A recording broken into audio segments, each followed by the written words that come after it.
Good morning, my Teaserking family. I'm a little early. I got a dentist appointment at 2, so I'll be done by 1:25 or so. So I just wanted to pop on. So I finished watching Rounders. So let's start with poker.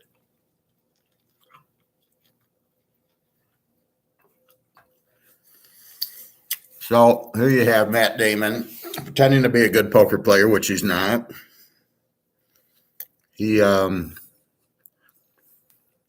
tells you to read the other people, play the other person.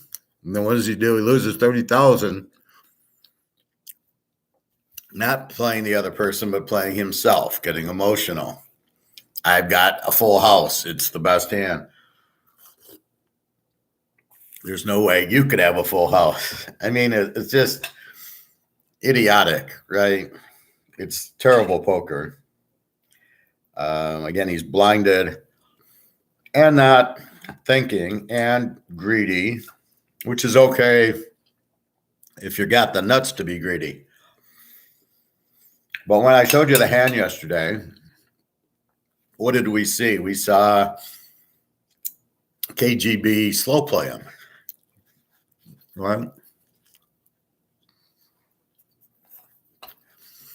He's got aces. The first pot is a check. I'm not sure what it was because Matt Damon raises him to 500 and he calls. So let's say, I don't know, maybe he bet 100. But it was a very small bet with pocket aces. Damon raises for some reason with ace 9. So if he actually did bet, which we couldn't hear, he kind of mumbled, Damon raises and then he calls. Now, is this the normal personality of KGB? No, I don't think it is. But let's say we don't know the guy. We're just sitting down. Okay. Then we hit the flop with 2 pair. Doesn't notice the spades at that point. So the first thing he's got to do is defend with the 2 pair. I got 2 pair. There's 2 spades out. I'm heads up. I'm going to make a big bet. Not because I'm going to lay the beer trap. How good's my hand? I got 2 pair and there's spades. He could have 4 spades. I'm betting aggressively to defend my 2 pair versus a flush. That's how you play poker. Not I'm going to slow play my 2 pair, or I'm going to make a $2,000 bet so it looks like I'm not slow playing. Well, it worked exactly in reverse. Him making the big bet made KGB slow play. Oh, he's got a good hand. If I'm KGB and I got aces and now I've hit a set of aces on the flop and he's making a big bet, does he normally make a big bet on his flush draws? So it's how do you play your flush draws, right? So KGB sees this aggression and goes, "Oh, okay, I got a set. I got the nuts. Okay, fine. I'm just going to call." Then I don't really understand the turn. Damon catches a full house. Can't put KGB on a full house because he's slow playing. So he thinks he's good. And he doesn't quite get. So he thinks the way KGB plays a flush draw is I'm gonna check until I get the cards, which is not the way KGB plays poker, as we see later on when he goes for the when he loses 30,000 back to Damon. He doesn't play like that at all. He's very aggressive. Again, the bluffer who checks is not bluffing that. He's got the goods, right? We've already discussed it, but we'll discuss it more. I hate when people say, I've already told you that. And it's like, okay, so tell it again. We don't care. I get that a lot. I told you. Well, yeah, but I didn't understand what the hell you said. Because my personality, I got to see it. And if I don't see what you tell me, I don't get it. You can tell me 100 times. And then I love when people get frustrated, like, well, try a better job of explaining to me so I understand what the fuck you're talking about. So the 9 gives him the full house. On the turn, he checks. But KGB checks. Then the river hits the 3, and all of a sudden Damon's got him on a flush draw. Well, he's obviously been checking to get to the flush. Is that the way he plays? So we don't know if he plays that way or not. I don't think he does. I think he's pretty aggressive. I think if Damon's checking and he doesn't have a hand, I think KGB bets the turn like he does later on. Then at the end, the 3 of spade hits, and now Damon thinks he's got the nuts. But here comes a $15,000 bet. So does Damon think he's betting that on a flush with a pair of 9s out there?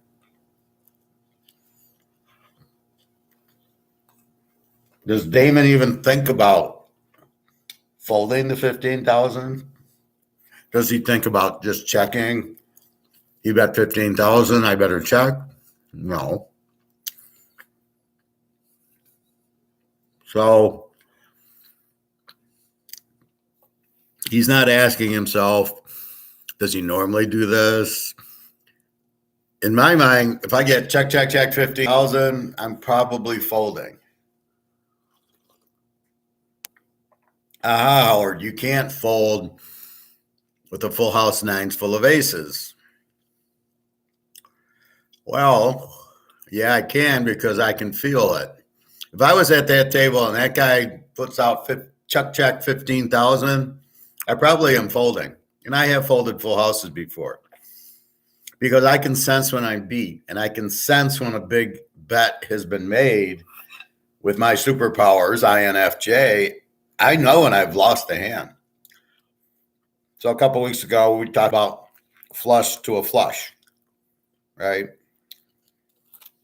And I saw his all-in bet with my flush, but his was higher. Did I feel I had lost? No, I felt he had 2 pair or 3 of a kind. I never felt that I had lost. If I did, I probably would have folded, even with the flush. I think I thought about it for a little bit, and I said, I don't think he's got the higher flush. And I didn't. But normally I have folded big hands because I knew I had lost by the way the guy made the bet. I was a young boy, let's say 13, 14 years old, and playing poker because I'd watch my dad night card games, and then I was probably 13, 14. And I always had money somehow. Maybe I'm 60. Maybe I had started working. I worked at the grocery store when I was 16. So I'm working, and so I got money, and I'm an INFJ, but I don't know it, and I can feel things. So there's a guy in the game. We're sitting there, and I catch a straight flush, and he's got like king, queen, jack of diamonds on board. We're playing 7-card stud, and he screams on the river. He's obviously caught the royal flush. He bets, we're playing 1-2 or whatever, and I just call him. I call him with the straight flush. I beat $1. If he'd have bet 100, I would have been out. But for another $1, even though I had a straight flush, I knew I had lost because of his reaction. And that's what I mean. You have to play. That's what play the player means. But it's not so cut and dry either what play the player means, right? I mean, if the guy gives away your hand, you still play your hand. Wait a minute, I got 4 9s and he's screaming and he probably hit a full house. I got him beat. Fine. So I am playing the player.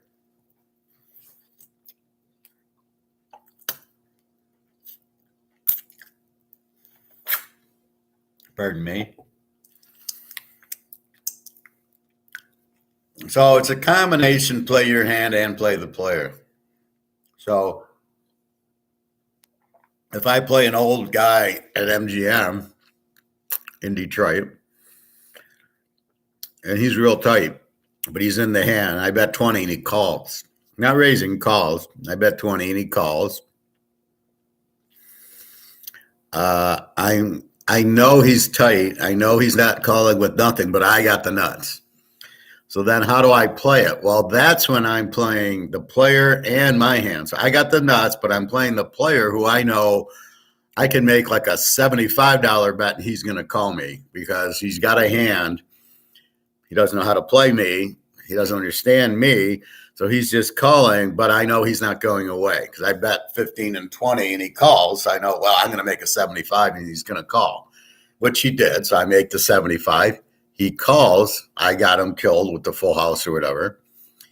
And that's how you play the player because he's telling you,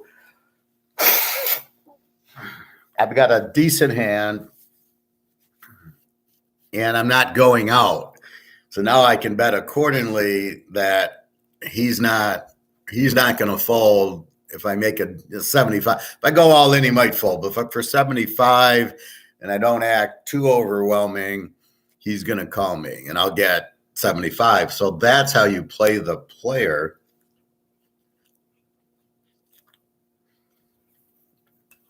Per se. But you're still playing your hand. This bullshit of I don't play my hand is ridiculous. And back to KGB and Damon.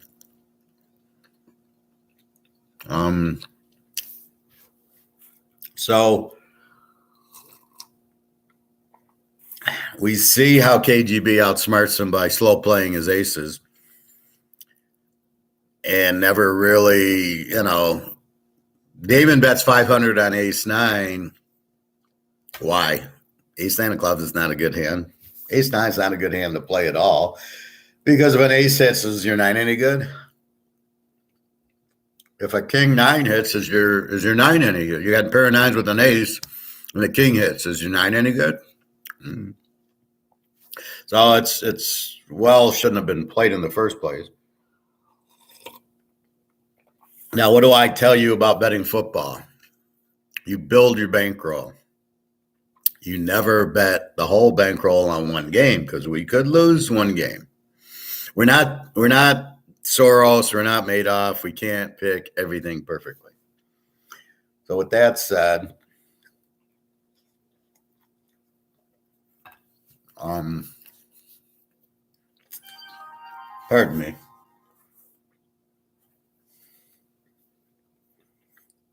Probably my dentist going.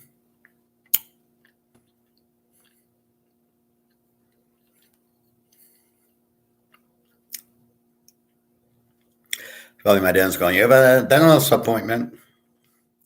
What do they think? I'm an idiot? Your dinner reservation is 2 p.m. See you soon. I know that.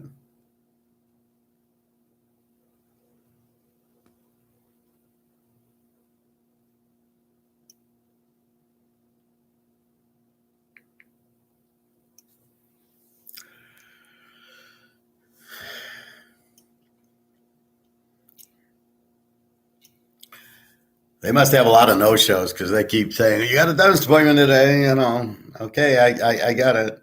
So it's at 2. I got to leave by 1:30-ish. Okay. So KGB's playing the player when the mistakes he makes is making it 500 on the flop. Before flop. Then on the flop, Damon bets 2,000 was a huge mistake because he thinks his aces and the nines are good. He's not understanding the guy checked because he's strong. He's not even thinking the guy checked is strong. He doesn't think the guy can play like that. I can play like that's exactly how I play. You don't know what the fuck I got. Sometimes I'll bet out my aces if I'm first to act. But sometimes I very rarely will check them because I don't want to play the whole table. But if I'm in and somebody's bet 25, I might just call it. I've done that before. I had a huge night and I get pocket aces, so I'm ready to bet. And the lady 2 chairs ahead of me bets like $40. The next guy bets 40. I go, fine. I just call. I don't want to say my hand. And it worked out perfectly. Then the guy behind me calls because now the pot odds. I flop an ace. This guy has tens and 10-6, flops 2 pair. So it comes like ace 10-6. He flops 2 pair. I flop the third ace. The lady who had kings or queens, I think, makes one more bet on the flop. I call. The guy with tens and sixes goes all in. The lady runs away, and then I call because I got a set of aces, which is obviously the thing.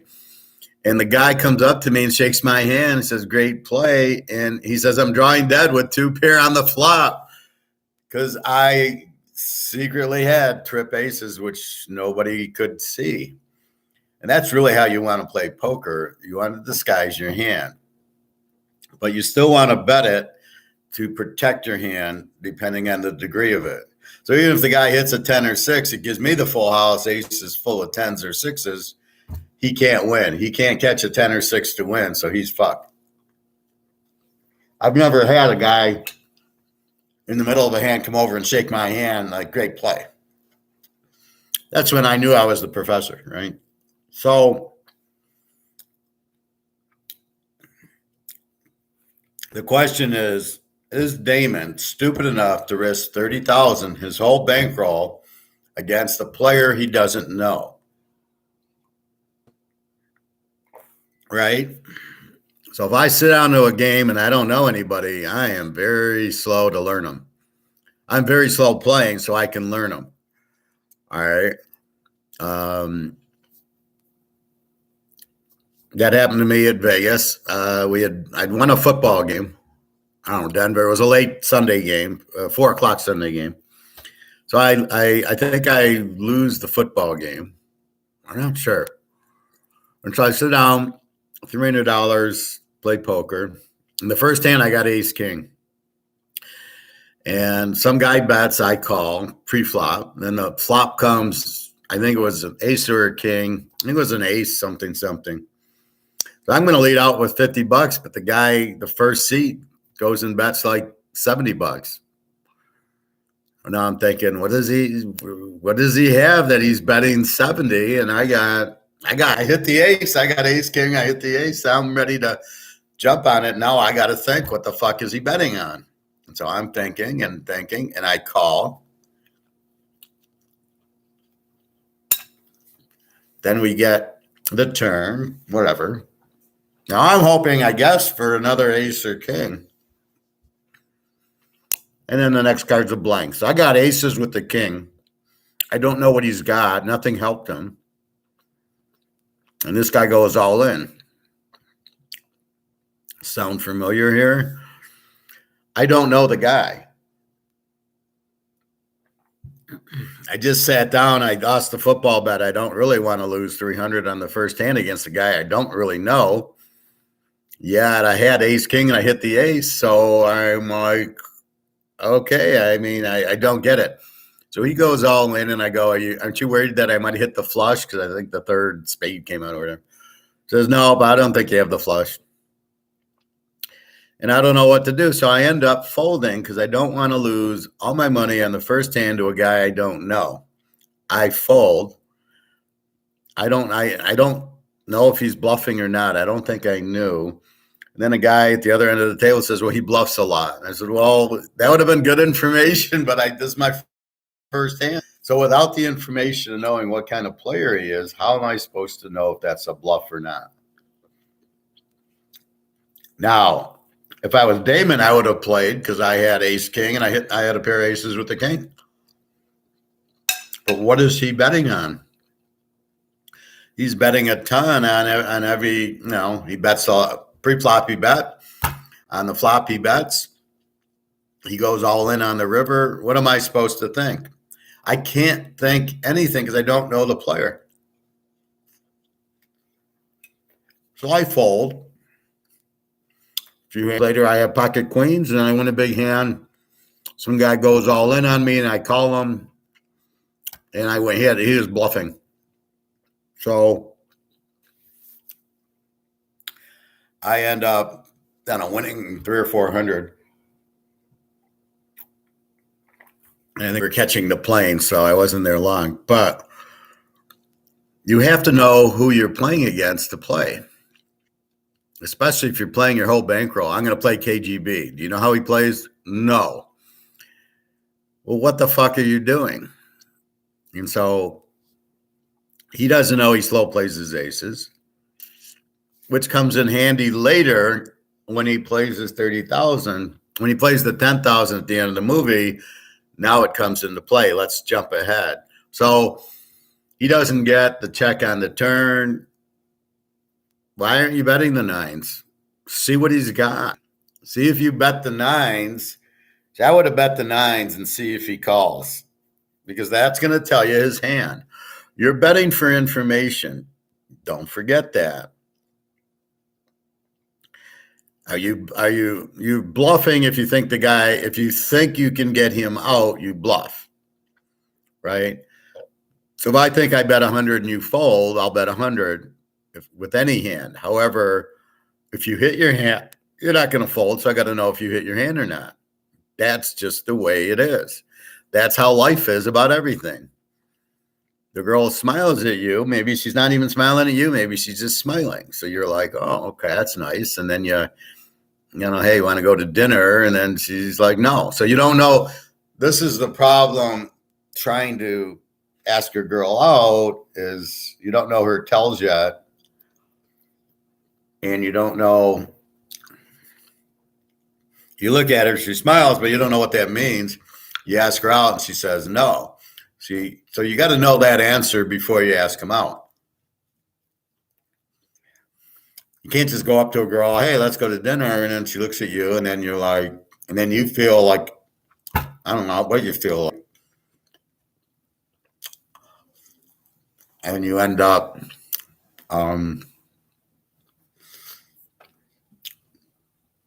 getting rejected, and you kind of feel stupid because you didn't know her tells. So you got to and she'll reject you because she doesn't know your tells. Women are more apt to reject because they're not comfortable with you because they don't know you. Well, what does he have in mind? He wants to take me to dinner. Oh, this is sex. Well, I don't know him well enough to have sex with. So she automatically rejects because she's afraid of the intentions. You just want to spend time and talk to her and get to know her maybe. And still, you probably want sex, but down the road. I would think she's attractive. That's why you're talking to her in the first place. In my mind. So that's what happens. It's a comfort level.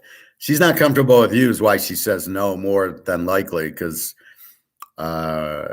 or she'll look at somebody like me and go, well, don't you have a girlfriend? Like, yeah, but they're in Europe. Like, I can't say, but that's really, they're not comfortable. They don't know you. The girl in Alabama I tried to make comfortable with me. She was very hard to give out a tell. I tried to get a tell from her. I couldn't. I never really asked her out. I just tried to make a bet for her, which was a way of getting a tell from her to say, here, if the Cincinnati wins, I'll give you $100. Go and enjoy. Oh, I'm married. Oh, well, maybe you'd wear a wedding ring. Then I'd know you're married. You're a pretty girl, but you're pretty stupid. So that's what happens. It's the tell. So when you're playing poker, you got to get comfortable with the person to know how they play. Now, nobody's going to play one way. if I bet 100 and you have ace, probably going to call. If I check, you're probably going to, I would think you'd bet, because human nature, you want action in the pot. You want money in the pot to get the action so you can win something, because you're looking at 2-9, folding. You finally get aces, like, oh, okay, I want to win. And then you got to see who's in, and, how many people are in and who's in. Can I get paid with this guy? Oh, wait, the professor's in. I got to be careful, because if I bet too high, too much, he's going to fold. He'll feel it. See, that's what people don't realize. I can feel why you bet. I can feel your cards. I'm a nightmare to play with.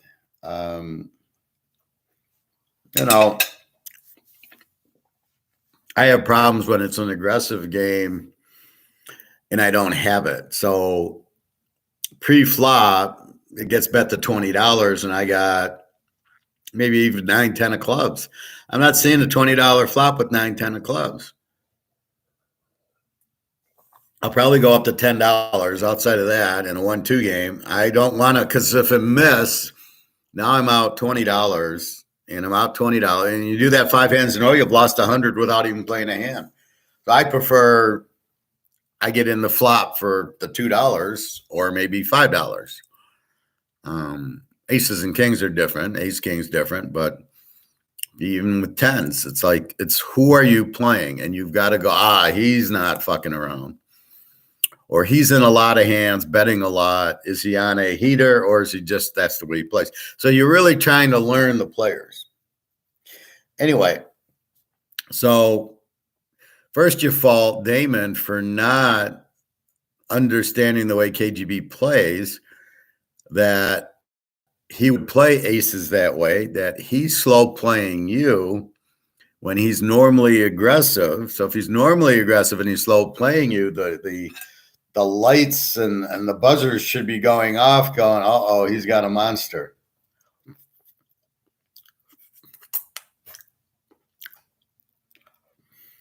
Certainly, why is he betting 15,000 at the end?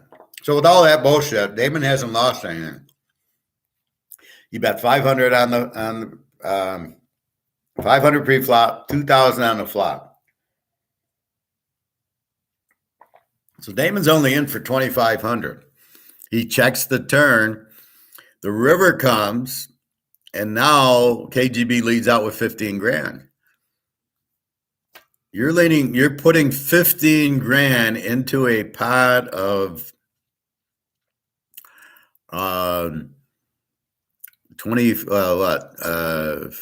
So it's 1,004 into a pot of 5,000. You're putting in 15,000. There's no point of a bluff there. What do you're betting 15,000 to win 2,500 because you put in the other 2,500. So you're putting in 15,000 to win 2,500 makes no sense.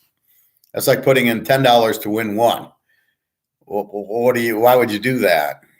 It's not. So the pot really wasn't big enough for a $15,000 bet. Now, does he know Damon that well to say, well, Damon will think I'm bluffing and he's going to call? Because I know Damon bet 2,000 on the flop, and then because the ace hit, and then there's the pair of nines, and Damon checks the pair of nines instead of betting the pair of nines. So Damon seemed to be a slow player. When he plays later in the movie, he's slow playing a lot. So it's I think KGB knows Damon and Damon doesn't know KGB. $15,000 bet, Damon could fold it away. Does KGB normally check, 15,000?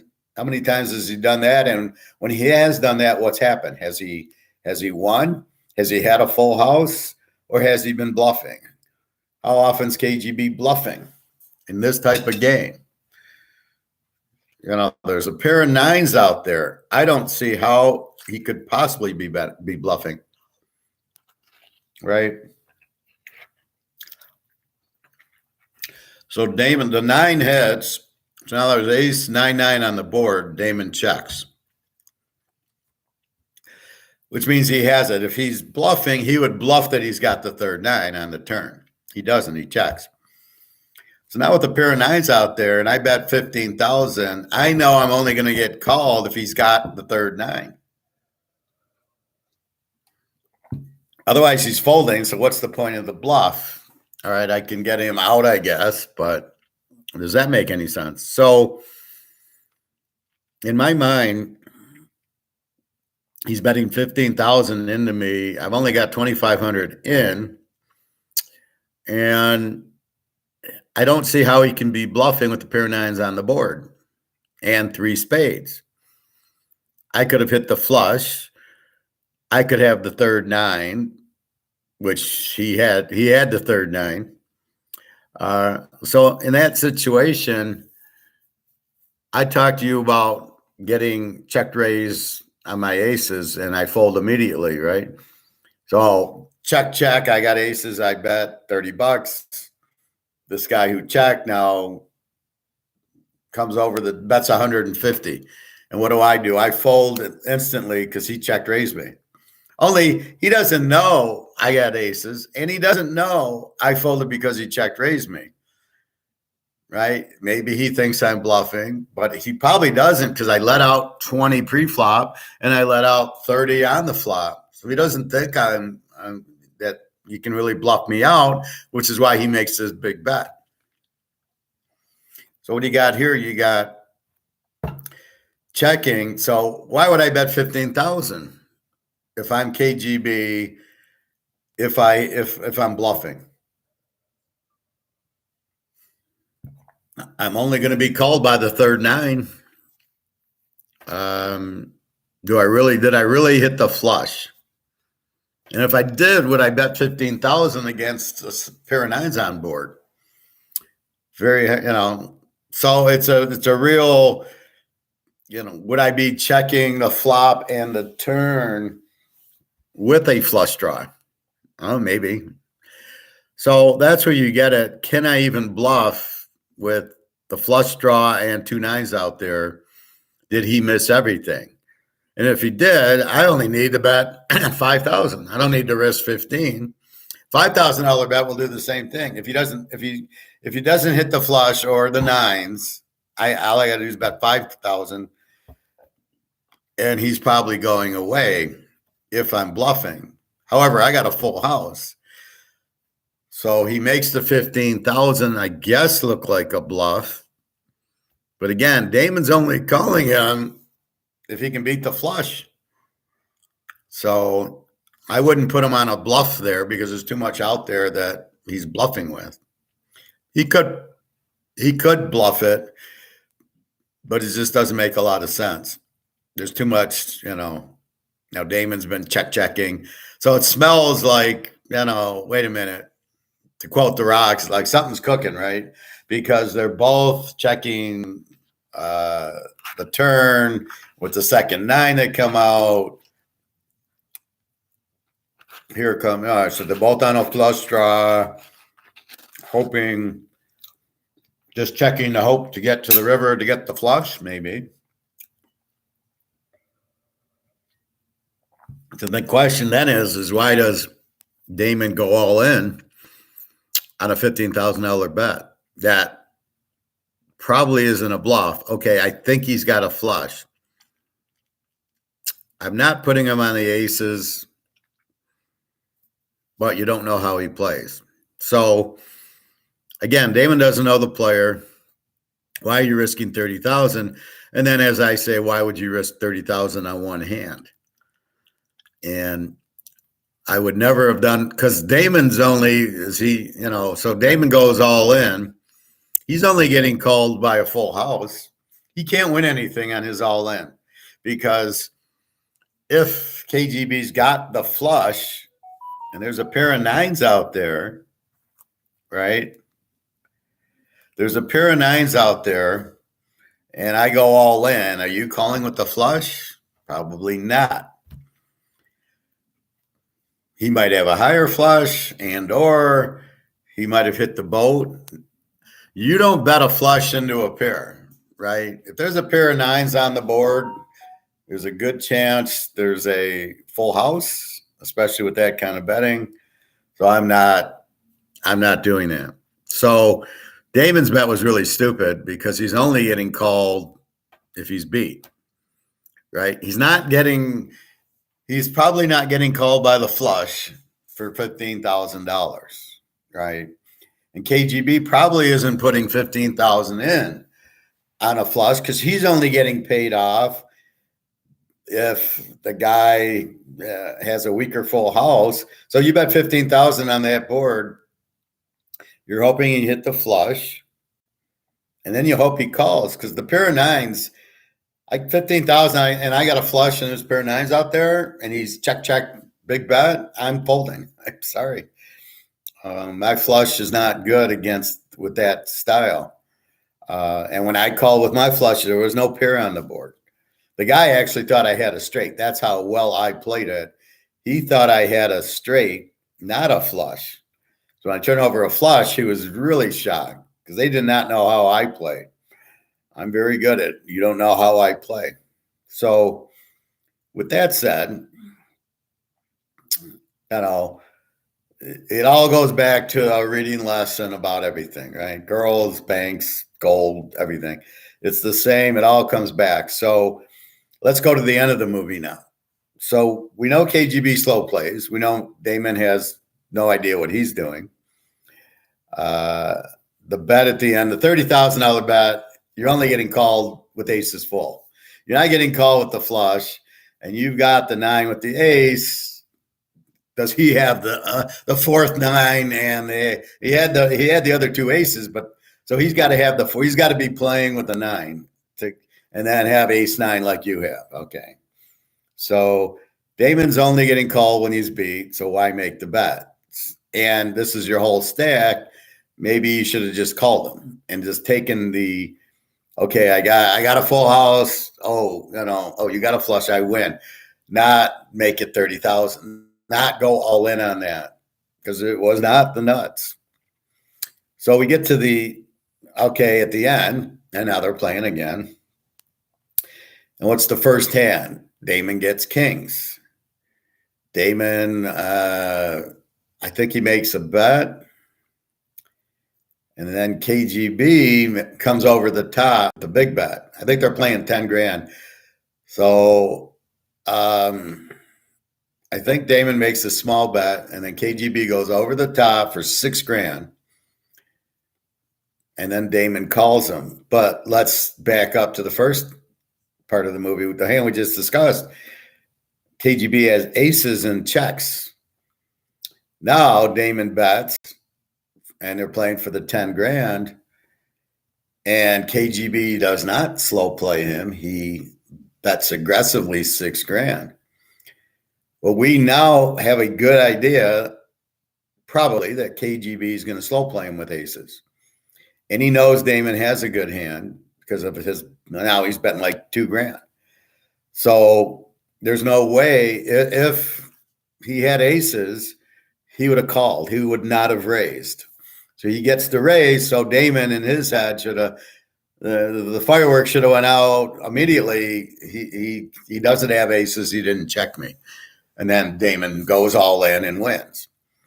Then there was another hand where Damon wins with the jack. He catches the jack on the turn and then, gets him out. And in that hand, it's the same thing. He didn't come over the top. Damon had to bet 2,500 to get him to call.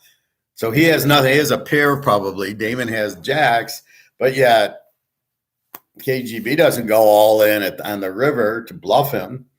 So it shows you KGB doesn't bluff, which means the 15,000 in the beginning was not a bluff and probably not a flush. All of a sudden, you're putting him on a flush draw. Like, where did that come from? That's it. You've already concluded the flush. You can't see his cards. He's not giving you the tell. But he did give the tell. He ate the Oreo. So the other problem I have with this movie is you got this other guy, the curly hair guy, Kanish, who's supposed to be this pro grinder who been playing 15 years and never had a work. Like, poker is work, fellas. So he's just choosing it as a job, right? If you're a professional, that means you're getting paid. That means it's a job. That's your work. So Kanish is sitting there, and if he's so good, why does he have the truck route that Damon takes in the beginning of the movie if he's making so much money off of the poker? So anyway, nobody understands that he eats the Oreo as his tell. So this Kanish guy sitting there, a pro, watching KGB play.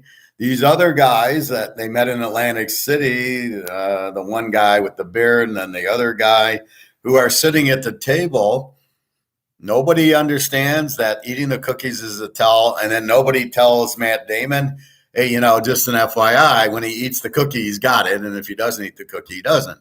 Nobody can figure out this easy tell. What have I told you? If a guy takes a drink of water at the table, he's got a good hand because he's comfortable, unless he starts choking or something. But in a normal hand, anytime he shows relaxation, look up at the TV, take a drink, eat an Oreo, he's got the hand. He's not worried. He's relaxed. He's comfortable enough to eat, because when you bluff, you want to hide your emotions and you sit there still and you don't breathe and your head's down and you're not looking at anything. You'll never take a drink because you'll be afraid to shake. And that's the tell. He's bluffing, is he's quiet.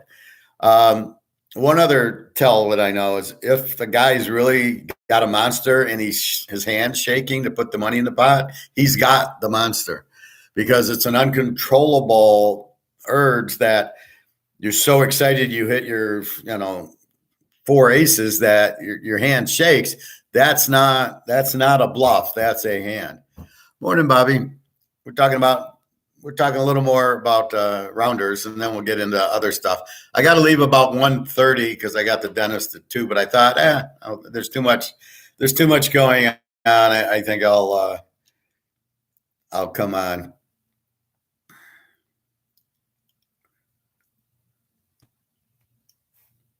So if a guy's shaking, putting the money in, he's got the hand. He's not, because you can't control the shake. It's not a bluff. It's not I'm scared. It's just the reverse. I got such a big hand, and I know I've had quads, and I can feel myself kind of shaking because of the quads. So KGB doesn't bluff them with the jacks. Then they play the second round to get the other 30,000 into play. And Damon's like, well, you can't win if you don't play. Like, dude, you owe the guy 10 grand or 15 grand. You won 20. You got 20 there. So you won 15. Pay the fucker off. Maybe play with the other 5 then. Why would you play the whole 20? Again, this guy is a fucking idiot. So now when they're playing, and he finally spots the Oreo cookie tell, you don't tell the guy. So Damon goes and he says, I'm folding the ace 5. It's a monster hand because I know you got 2-4 because you ate an Oreo cookie. Who does that? You would never do that. You would sit there and shut up, and anytime a guy ate an Oreo, you fold. And if he doesn't eat the Oreo, you can bluff him. Well, I didn't have time, so I needed to tell him his tell. You've got him. You could sell his tell to this Kanish guy and all your friends. You can say, okay, I got his tell. Give me 5 grand. I'll give you his tell. He eats the Oreo and he's got the hand. Who the fuck does that and tells the guy, I know you got 2-4. I'm folding my aces and ace 5.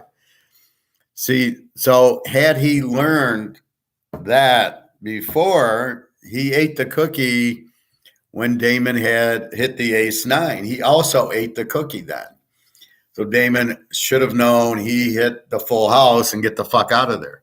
So Damon should never have risked the full 30,000. He shouldn't. If you're playing heads up and the guy bets 15,000 into you, you just fold. Do you think you're going to win? Do you think he's betting 15 grand on he's bluffing? And if he is, fine, give him the hand. You want to be the one to make the $15,000 bet. So at the end, when he flops the nut straight, right? He has the 8-9 and 6-7, 8-9, 10. What does Damon do? He checks. Aha, another big hand check. So Damon can do it. And then the guy bets into him, and then Damon goes all in. I got the straight. That's when you put your 30,000 in. When you got the nuts, because then that's worth the bet. You can't lose. That's the bet you want to make. Those are my locks in football, are the games that I look at and go, we can't lose it. KC, Philly over, we are not losing it. Cincinnati and Kansas City, I got Cincinnati at 9. We aren't losing it. The Eagles, Niner under, we're not losing it. That's what the locks are, right? The Georgia over TCU lock. We are not losing it. That's basically carrying the poker lock, nuts into football. So when I give you a lock and I give you a 25, 30 unit lock, we might lose it, but it's going to, the guy's got to pull 4 aces out of his hat to lose it. But when I lock it, that's how strong of a pick it is we've got 7, 8, 9, 10 jack, and that's it. Now we want to bet it big. And that's my concept of football. We want to bet different amounts for different games, because I got a pair of jacks bet, which happens to win. And then I got the full house 9s over aces that I want to bet. And then there's the pocket kings I want to pound. And then there's I flop the nuts straight. So look at the different hands. Well, you're going to bet the different hands differently, right? You're not going to sit there and bet them all the same. And that's the point of the football. We don't want to bet them all the same. In fact, we want to bet them differently. That's the point of it. All bets are different. All poker hands are different. Who we're playing is different. If we are confident they're going to win, then we bet it. I took Ohio State over Michigan. It lost, but I have pocket kings, and I'm gonna bet Ohio State with pocket kings, and Michigan had the pocket aces. Okay, we lost, but we lost with Ohio State against Michigan, as I think they were the dog, and that's okay. That happens, but we had a good hand to bet, and that's kind of how I vary my football bets. Is I'm looking at the power of the hand. That's the point of it. That's what I'm trying to do. And therefore, just like in poker, you're not betting the same every hand. Every hand's kind of independent. We're seeing what we have, who we're playing, who we're betting, and off we go with it. So at the end, he flops the nut straight. He checks. The guy is aggressive and bets. Now, I will tell you what the guy had at the last hand. He had pocket aces. But because I don't remember the way the hand is. So he's got 8-9. I think he checked, and then I think he also checked. I don't think Teddy bet a lot pre-flop, or Mr. KGB. Then the flop comes, and now he bets a little bit. And again, now Damon hits the straight, and he's got aces. And he goes, are you on a draw? Well, why is he saying that? Because he's got aces. So now he starts betting aggressively because the way the board came out, right? In the beginning, Damon bet $2,000, and now he can just sit back with his aces. He can trap them.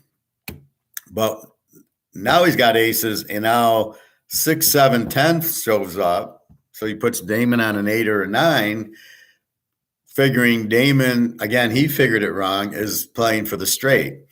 So now he bets more aggressively, as he should, to get him off the hand, because all he's got is aces. And so it comes the 2, which doesn't help anybody. And then the ace comes, and he makes the comment. He says, that card could not have helped you, because I have the 2 of them. So you couldn't have a set of aces, and I have a set of aces, and I have the set of aces. So that provoked him to go all in because he's got a set of aces into a 6, 7, 10, 2 ace flop. The ace couldn't help him. Even if he got 2 pairs, it's not going to help him. So that's why he feels good. So he clearly has a set of aces, but that's how you would play aces when you've got the guy on the other end. Maybe he flopped 2 pair, but he's on the draw. And then at the end, he couldn't have hit it. And now I got a set of aces, so I feel great. So that's why he goes all in. So he definitely had aces, and he played them pretty similar to the board. So in the first one, Damon's betting $2,000. He says, okay, I'll just slow play it. If Damon doesn't bet, if he would have done his beer trap as he said, KGB would have been more aggressive on the turn. Because so on the flop in the first hand, KGB checks, and then Damon bets, and now he goes, aha, I know he's got something. And it turns into a full house. So maybe he thinks, oh, okay, he's waiting for the flush. So he probably thinks Damon hit the flush. He's like, I got a full house. So here he's betting aggressively because he thinks he's on a draw. And that's what I mean by that. You should bet aggressively. So if you're on a draw, I don't want you to get there. So I'm going to bet aggressively. So he bets aggressively on the flop, aggressively on the turn, and aggressively on the river, now thinking he's got the nuts with the trip aces. He doesn't understand what Damon's calling with. Well, he thinks Damon's calling on the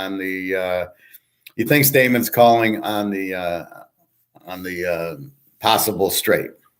And then when it doesn't hit, clearly he doesn't have it. Clearly he's got trip aces. So clearly he's betting very aggressively, but it's not a bluff. He's got 3 aces, and that's what I mean. He's not a bluffer. He's betting very aggressive with the aces and then the trip aces to get him off the straight. But in the earlier hand, what happens? He doesn't bet. He just checks, and then he bets $15,000 at the end. That's not a bluff. But in the other hand with the jacks, right? So there's the hand Damon beats for the first 10 grand has jacks. Well, in that hand, he didn't make a big bet on the river to get him. And Damon says, oh, what do you got left? 2,500? Well, why didn't he bet the 2,500 or whatever? So he doesn't bluff at the end of that hand to get him off. And Damon beats him with jacks. So you can see, I don't really see where he was bluffing at all. He had a set of aces. He had aces that turned into a full house. He's got a bad hand, and he just checks it to the jacks. And then he's got aces that turn into a set of aces at the end. So Damon didn't bluff him at all, or, I didn't see a bluff. And then I don't see where he bluffed. Now, they didn't show every hand, but I didn't see where he bluffed Damon out, right? So that's kind of rounders. It was kind of weird.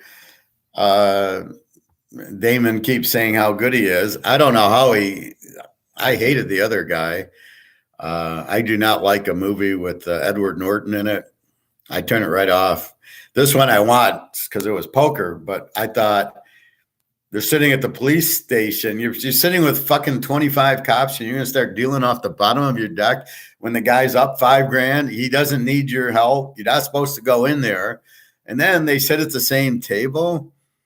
If you're going to cheat, why would you cheat like that? Just deal yourself the cards. Nobody's going to notice. So I thought that whole thing was very strange. He wasn't supposed to come in. If I'm Damon and I'm up $5,000, I leave. You know what? I got to go, people. Because you're dealing with cops. He's lucky they didn't put him in jail. I mean, they beat the shit out of him, but I'm surprised they didn't go to jail. I would have. Oh, you guys are pros playing at our game? Like, what the fuck? You want to take police money? Like, all the money you want to take, it ain't the police. Take KGB's money, that's fine. It's Russian mafia, not police money. Anyway, I watched the movie because of the poker. I don't get the Knish, and I don't get all the other. And then he goes to that one place, was it Manchester or whatever, or Chessmaster, whatever it is, with the girl from X-Men. And he starts a tab and he doesn't, and she doesn't say, hey, this guy started a tab. And, you don't just start a tab for somebody without asking them. And then he keeps doing it. And now he owes $7,000 to Chesterfield. That's what so he owes $7,000. He doesn't even know he owes it. If I was him, I'd say you collected from him. It's not. I did not agree to this tab. So she was dead wrong, because she should never have started a tab without the guy's knowledge, or maybe the first two, and then say, oh yeah, and then the guy keeps running it up, and the other guy thinks he's so good, Edward Norton. Well, how did you lose 15,000 in the first place, and then since you've been out, you keep losing? So yeah, you're really good because you cheat, but it doesn't work. So it's just funny as hell.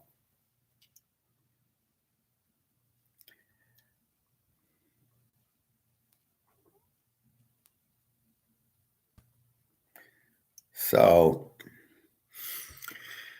let's see. So pretty much that's our report on poker, but it's more than poker. It's people, right? People will do certain things when they know they've got you beat.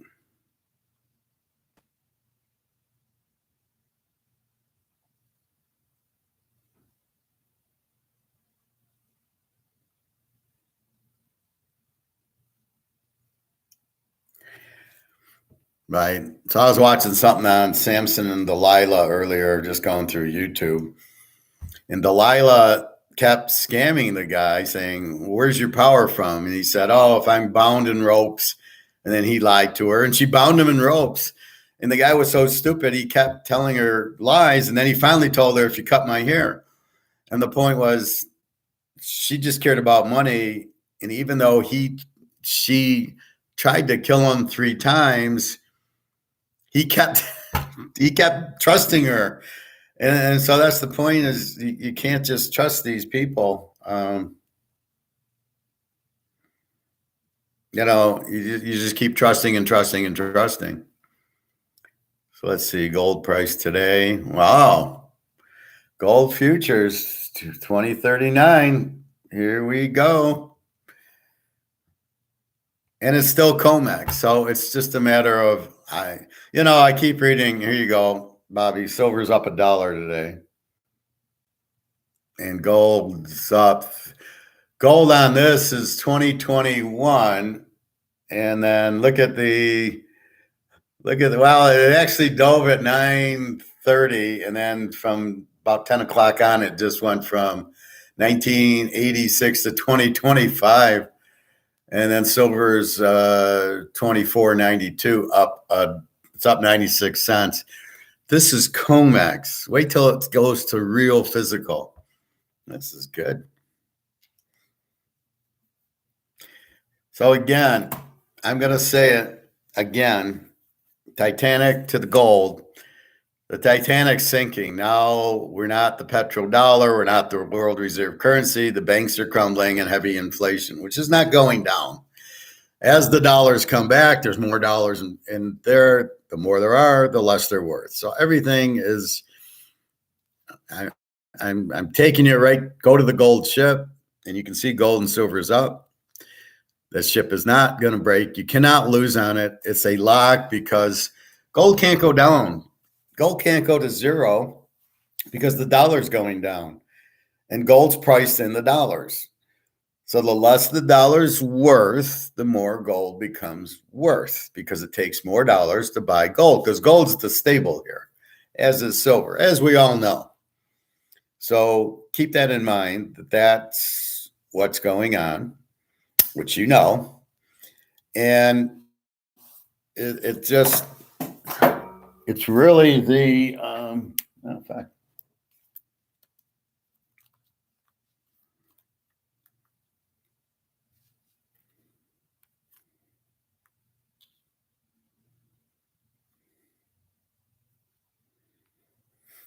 I'm in big trouble. I just dropped my phone.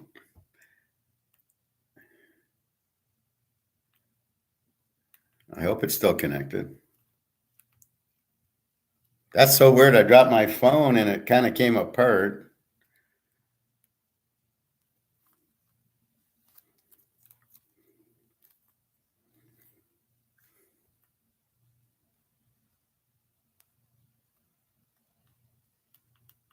I'm fucked. I got all my information, my plane tickets, Jenna's number. Okay.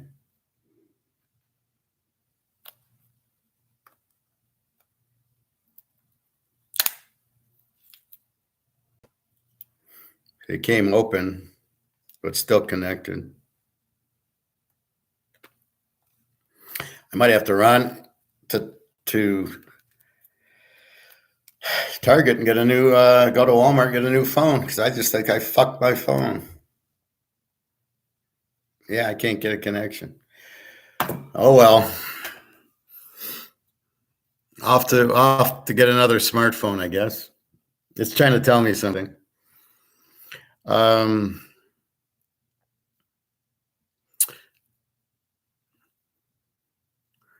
So gold can't go down. So that's why gold is a lock, because if you move your money into gold, you're not going to lose it. Now, what do I do with my safe money? I'm not sure what to do with that. I think I'll have time before the money goes. What's going to happen to the dollars in the banks? I think the banks, I don't know what they're going to do. I think they'll just play it off and everything will be okie dokie. This we're not sure of. So this will be interesting.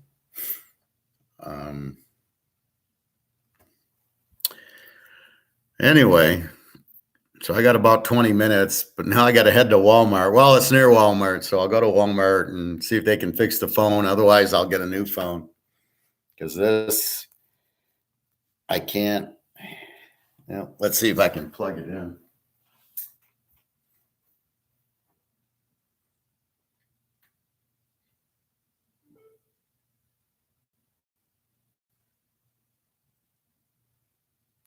It seems to work, but I have no screen.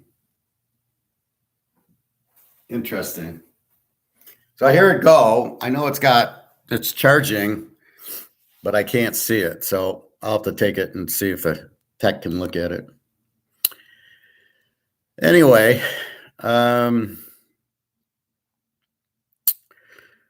that's what's happening with gold. So gold's up big, and it's going to go bigger because COMEX, okay, they're trying to keep the price down. They're trying to keep the price down, and it's still going way up, right?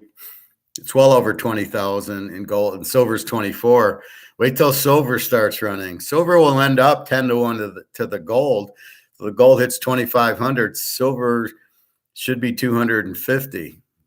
And those are both very low figures. Like I say, silver should be at least 1,000, and I think 2,000 an ounce.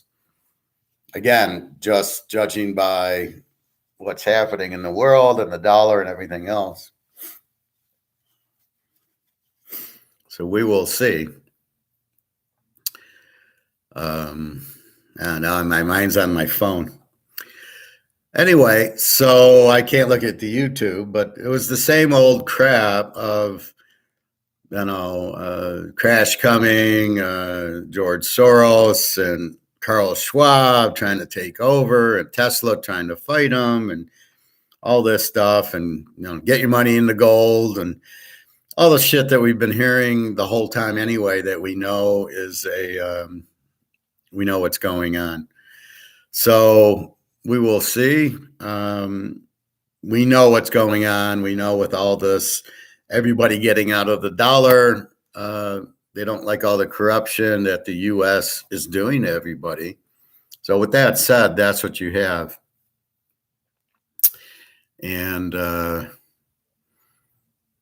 that's all you can do is protect yourself. So we know the fate, right? We bet our 30,000. We're Damon, and he's calling us. So we know we're fucked. He just called us. He ain't calling us with the flush. He's got the full house.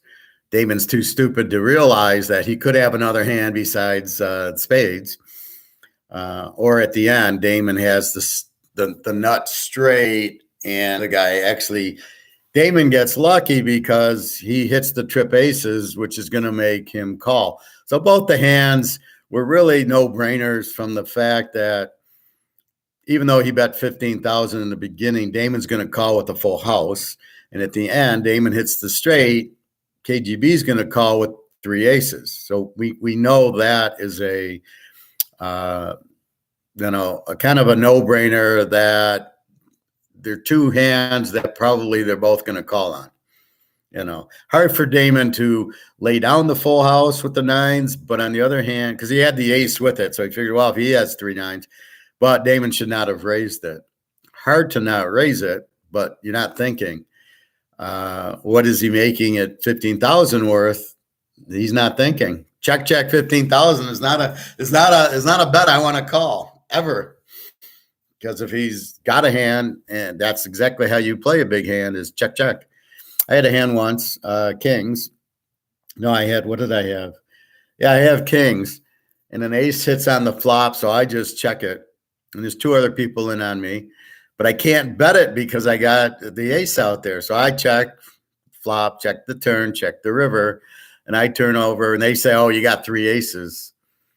They were afraid of my checks. And I turn over kings. I still won with the kings. They probably had queens and jacks or jacks and tens or whatever. They just had the pair also, but I had the kings. Nobody bet because of the ace, and they were all afraid that I had the ace, and I was afraid somebody else had the ace, so I couldn't bet it. So I win a small hand, but I was smart, and I didn't bet with the ace flopping. So that's what happens. So keep that in mind. I can't believe I just dropped my phone and it does. It's like, how did I drop it? And it opens up like, oh my God. Well, better here than in Spain. Right. So anyway, so you treat everything like the poker is a lot like life. It's people give you tells. The tell on the gold is everybody's out of the dollar. So if you just read it, nobody wants the dollar. And it's not backed by anything, and none of the other currencies are backed by anything. So you've got to read the world as you would read a poker table, as you would read KGB or Damon. That's how you read it. So when I tell you things, it's because I've read it, and based on him eating an Oreo cookie, he's got a big hand, I'm going to get out. Based on everybody getting out of the dollar, you're going to have huge inflation here. You already have inflation. You have bank problems because of the stupid Fed. You have this whole mass issue, and it's all because of they're getting out of the dollar. So we understand they ate the cookie, right? Getting out of the dollar and Russia and China going and getting all this gold is the cookie. So because they've eaten the cookie and we see they've got a ton of gold, then what's the next logical step? They've got a lot of gold. The gold price will go up.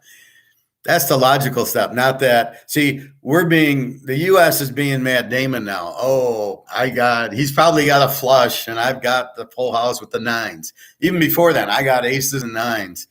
I should trap him. You don't even know what he's got. Maybe he's got a set of whatever. Ace nine, let's say it was a four. Maybe he's got a set of fours. You don't even have a fucking clue.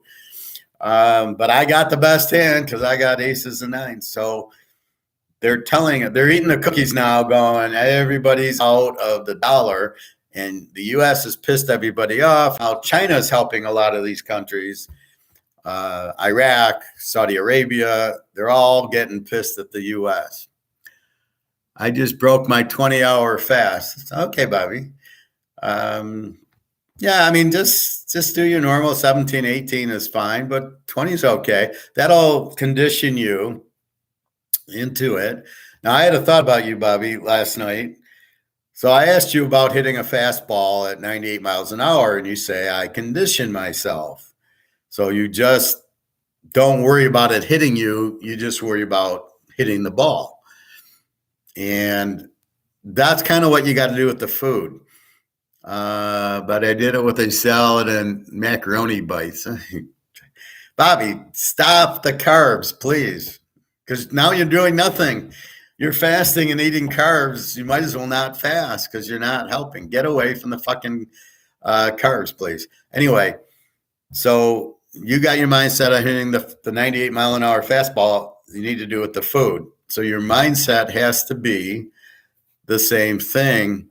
The food, you can go get your mindset. You can go 48 hours and fast, or you can stop eating carbs or stop drinking alcohol, stick to the routine. Now you can mentally do that. I had an idea with my phone. I'm thinking maybe the brightness went, so let's try doing the brightness. Let's see if that does anything.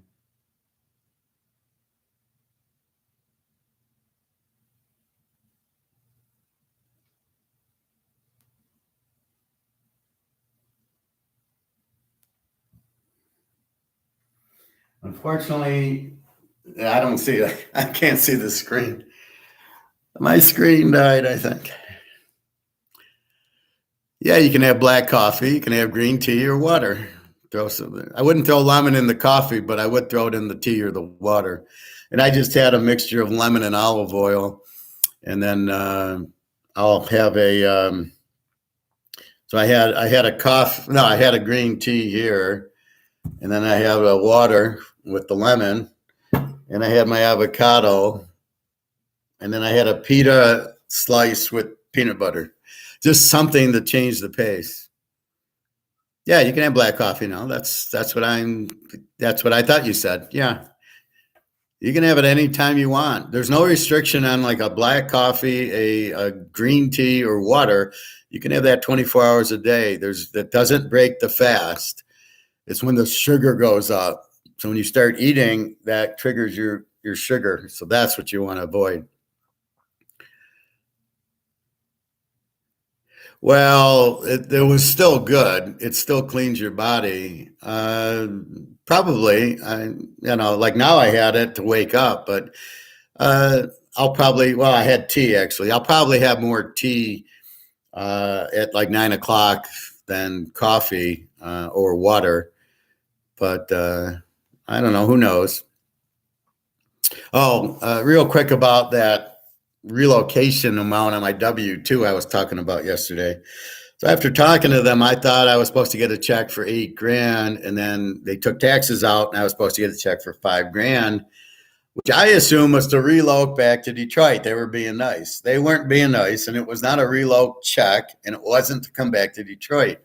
What had happened was, since the company moved me down, they put, they load up the truck, the Mayflower, and then ship it down to Alabama. That was the bill. It took them 5 months to get the bill. They invoiced them for like $5,000, but I don't owe it. They were paying it. So they have to show it as income to me. So they then grossed up the tax of like $3,000. So on my W-2, it's like I made $8,000, but I don't owe the tax because they paid the tax of the 3,000. Kind of confusing to me, going, but I didn't earn 8,000. But it's sort of like, well, we just show that it's a benefit to you, the moving, so therefore we have to show the benefit of the 3,000. We have to show that. We have to show that benefit, even though it's like a zero, because we show 8,000, which means you would have paid tax on 3 of it, and that's what we showed, and we paid the tax. So I'm still a bit confused on the fact it's how the fuck is it income? That's what the 10,000 was for relocation. The fact you shipped it down for $5,000, again, you're not telling me that. And again, what is it? Why am I, I keep saying I didn't get a check for $8,000 on my W-2. So they're trying to say, well, you have to get the income for the move. You got to pay its income to you, which I don't understand. Moving my house down to Alabama is income to me for the movers. The whole thing's a nightmare. Don't relocate, please. So my W-2 is $8,000 higher, but my taxes are $3,000 higher. So if I didn't get it, my income would be lower and my taxes would be lower. So the fact that my income's higher, my taxes are higher.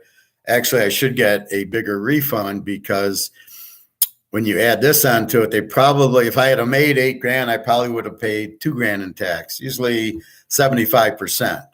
So I would have got 6,000 instead of 5. So in my mind, I'll get the benefit when I do the return. I'll have overpaid in taxes, even though I didn't get the extra. So I kind of am okay with it. When I do my taxes, I will see. But it was too bad. I was really expecting a check for $5,000, and then I'm going on the vacation. So that would have been very helpful. But anyway, so if you ever do a reloc, they're supposed to gross up the initial $10,000 and pay the tax on it, but Toyota didn't. But then apparently on the move, so the Mayflower comes, loads you and then unloads you. You're paying for that. Well, you're getting charged for that, but they're paying the tax on it, and you're not really paying anything. But it seems very strange that I didn't. So I don't know.